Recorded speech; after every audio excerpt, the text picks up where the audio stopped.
Hello everybody. We wanted to check back today after more than a little less than 24 hours have gone by, just about 24 hours since we started our experiment, and we had used the incinerator here and ground up several buckets of food waste, and we had poured a bucket and a half here and we'd poured a bucket and a half here. This one was started with dirt that was gathered from over where that bucket is by the sink that had been exposed to food waste before, so we're assuming that it's got the microbes and the ants and the annelid worms and stuff, so it was an inoculated thing.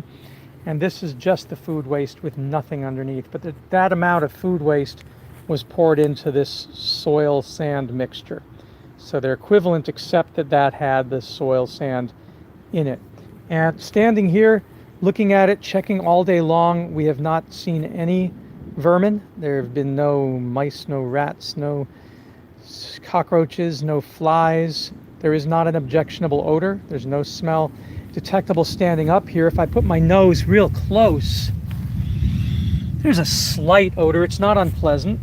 And the same with the one where it was poured into the soil.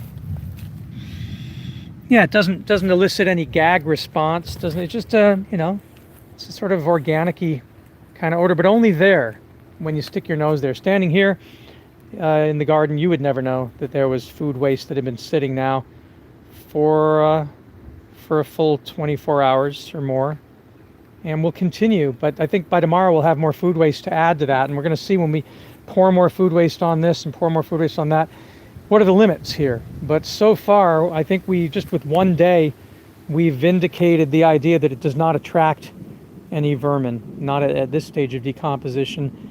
And yet it was pretty putrid when we had it in those containers there and we ground it. It was pretty bad smelling, but the oxidation that happens when it was ground up seems to have taken care of that. And while that always attracts vermin, ground up, it does not. So we're very hopeful of this promise. We'll check back with you tomorrow around the same time and keep monitoring and let you know each day how we're proceeding with the grinding instead of composting.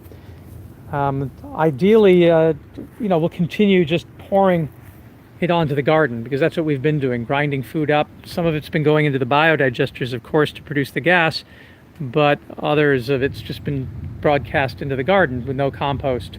But we've been challenged to by people in the compost field to do the proper experimentation to make sure that it's pathogen free, that it's safe, that it doesn't smell, that it doesn't generate any kind of microbiological problems. So that's what these bins are for.